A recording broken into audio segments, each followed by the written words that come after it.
Hello everybody, welcome up to the commentary box. Thank you very much for joining me, which is at 6:40 UK time for all of the action from this round of the championship, because let me tell you something as well. It has been an exciting one. Welcome to the Grand Prix review for this championship race. It is the fourth round of the season, and it has been the usual top three. Why is it whenever a Formula One race happens, it's always these three? Hamilton, Verstappen, and Bottas. They have taken the record now of most podiums together in any order. Hamilton, Verstappen, and Bottas. Quite an achievement. Especially after Lewis Hamilton yesterday took 100 pole positions. Today, he's certainly done the business and taken the action he needed to for his fantastically dominant championship attempt. He's now 14 points clear of Verstappen in the title, but more on that later. So the top three in the race, as I said, Hamilton, Verstappen and Bottas. Let's talk you through what happened during the race. First of all, though, Hamilton yesterday secured his 100th pole position. He admitted, though, ahead of the race, he wasn't exactly sure. His exact words said he was uneasy about being dragged down towards turn 1, 612 metres from the start lights to turn 1, and that's exactly what happened. Now, a great launch from both Hamilton and from Bottas, who started behind him in third, but Verstappen and Leclerc in the second phase got onto the grippier part of the track and just launched. And all of a sudden, down towards turn 1, it was Hamilton on the outside, Verstappen on the inside, and like we've seen every turn 1 so far this year, this time it was Verstappen paying Hamilton back for what he did last time out at the Spanish Grand Prix. Verstappen sent it, at the Portuguese Grand Prix. Verstappen sent it up the inside, made contact, and have forced Hamilton off, but Verstappen took the lead and just scampered away with it into the distance. That was the case for the majority of the race, actually.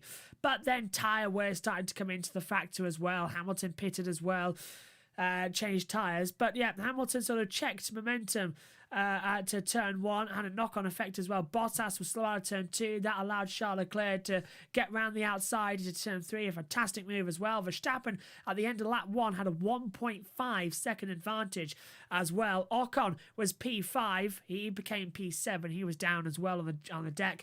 Daniel Ricciardo jumped from P7 to 5. So Beth, if you're watching, your reverse psychology worked this weekend. Maybe he might want to talk to you going into Monaco, a track he loves. Verstappen and Hamilton were 8 seconds ahead at the end as well, with Leclerc holding up Bottas. Bottas had to get through and did so. But then on lap 8, we had a safety car come out because Yuki Tsunoda, his engine turned itself off coming out of turn 10. The car was stuck on the outside. Now, it was just going to be a virtual safety car. But then Yuki Tsunoda unplugged his radio, unhooked the wheel and started to get out while the car was rolling back down the hill. Now, Yuki, I know you're new to Formula One. You've got a bit of reputation of swearing on the radio, but I'll tell you what, you are an idiot for that one, because that was dangerous. The race was still green. It was in a dangerous position on the track. Anything could have happened to him. So Michael Masi is going to give him a forking one later on. I bet you reckon going into that one, and Tsunoda will get severely told off, and Ian Birch even said getting penalised with money and fines for getting out of the car, not waiting for the marshals and not waiting for the safety car. You have to stay in the car when the track is green until either a virtual or safety car is called, unless the car's on fire. And it wasn't on fire. It just stopped. So, yeah, not happy there with Yuki Tsunoda. A bit of dangerous manoeuvre out there. But that brought out the safety car. Verstappen restarted them and got the jump. It wasn't like Portugal's safety car restart. It was quite calm. Verstappen had the advantage over Hamilton and Bottas anyway, so it was okay. Giovinazzi, however, under the safety car, took the opportunity to come into the pit lane. But I've never seen this before. A puncture on a brand new set of medium compound tyres that have never been on the car. They were already punctured. Something had gone wrong and it burst the tyre when it was wrapped up in the tyre blankets. These tyres are held up at 18.8 degrees constantly, and it just bang, off it went. So, yeah, a dead tyre they had to change over to a previously old set of medium compounds. So yeah, not great there at all, sadly, for Antonio Giovinazzi. Surprised me. I've never seen a puncture on a set that's never been out before. So yeah, racing resumed on lap 11 after Williams took in a double stack for Russell and Latifi, both putting on the mediums. But racing resumed lap 11, Verstappen ahead of Hamilton. He got the advantage he needed so he wasn't be out-dragged into turn 1.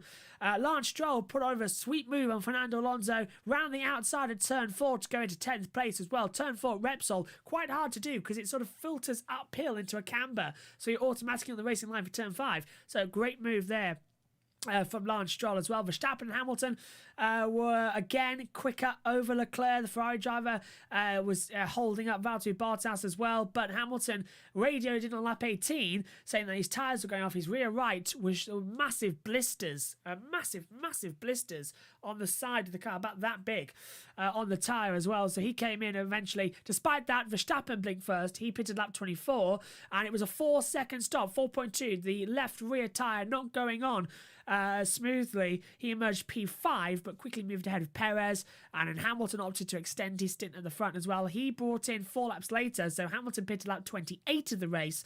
Mercedes were quicker than Red Bull in the stop. Verstappen had the undercut to good effect, so Hamilton was 6 seconds behind Verstappen at the end of lap 28, start lap 29 as well. Leclerc pitted as well.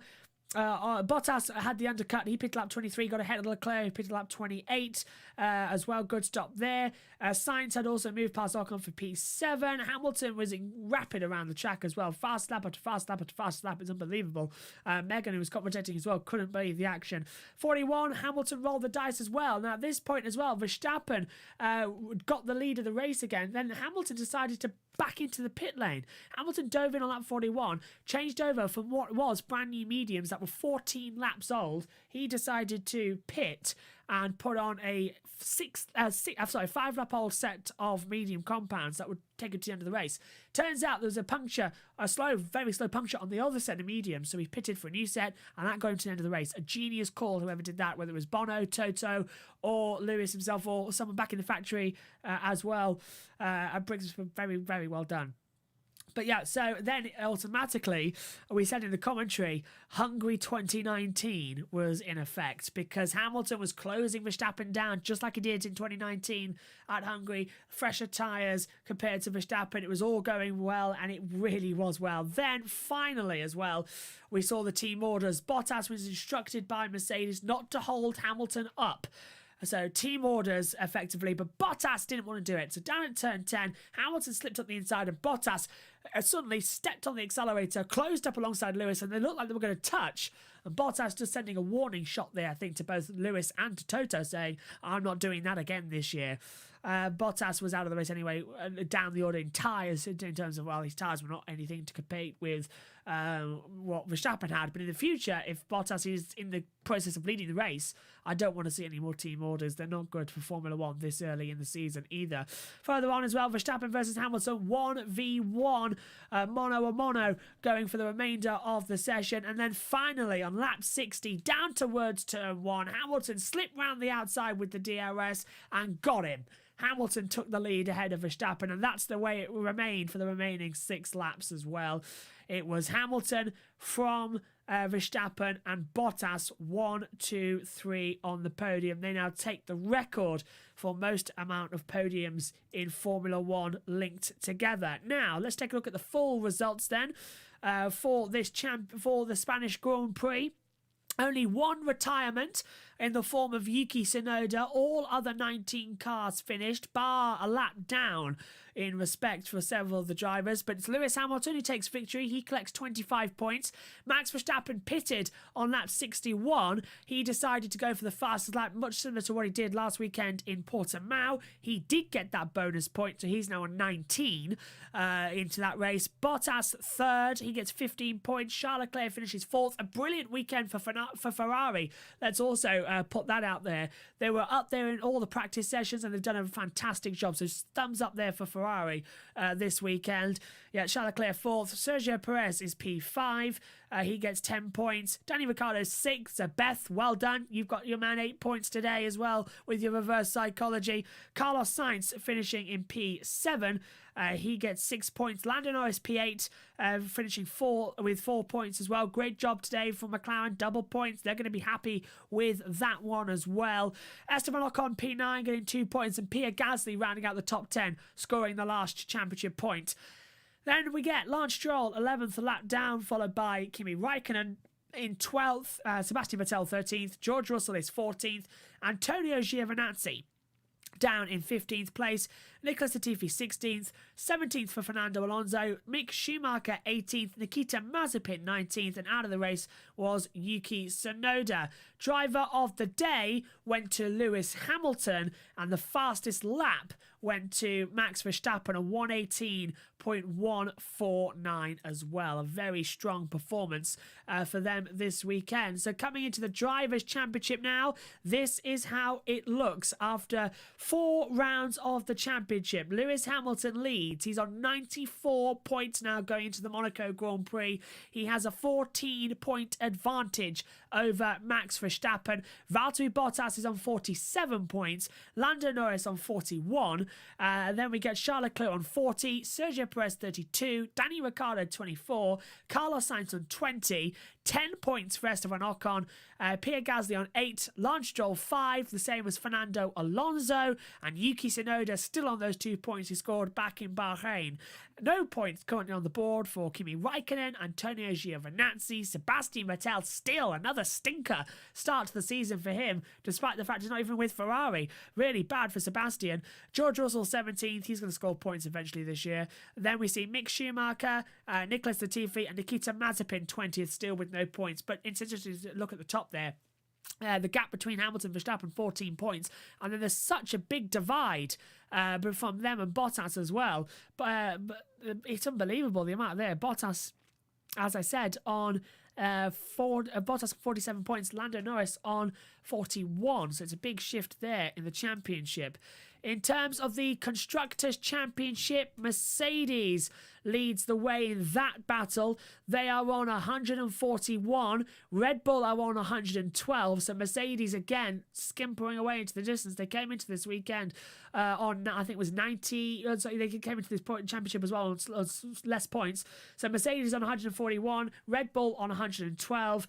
McLaren running third, still in the Constructors' Championship. They are on 65 points. Ferrari fourth on 60, and then there's a big gap. So we've got two-way fight for third between McLaren and Ferrari, just like it really should be. But then such a big divide between Alpine in fifth place on 15 points, AlphaTauri of 10, and then 5 points to Aston Martin. All of those scored by Lance Stroll as well, I might add. Go further down, Alfa Romeo, Williams, and Haas still have no points on the board. It's quite scary to think that, actually, overall. So let's wrap up this evening of racing. We've taken 13 minutes of your time. Thanks for watching. But yeah, what an absolute barnstormer we've had. Quite often people would say, oh, the Circuit de Barcelona, it's a boring track. There's no overtaking. There's no racing. I think you should watch today's race. Today's race may not be the absolute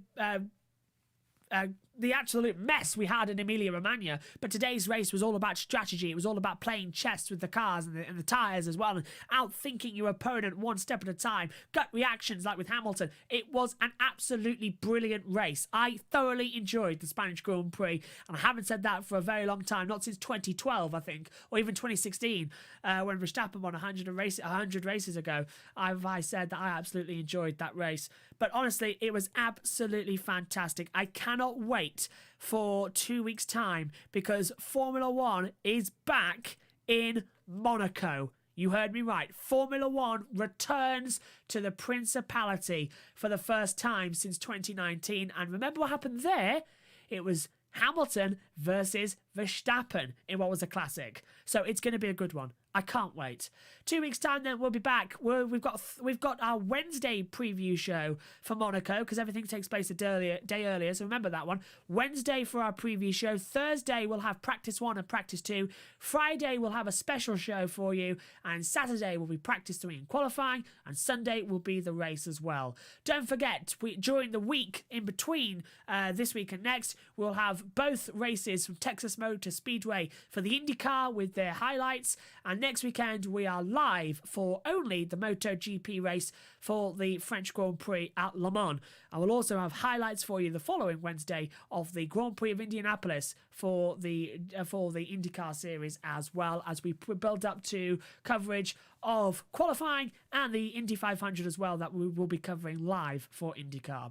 Well, thanks for your company this weekend. It's been an absolutely fantastic one. Lewis Hamilton extends his championship lead. He's now 14 points clear to Max Verstappen, going to the Principality in Monaco. Who is going to win? But one thing's for certain. It's now Hamilton 3, Verstappen 1. Now we head over to the Jewel in the Crown, Monaco. Thanks for your company this weekend. It means a lot. See you next week. Bye for now.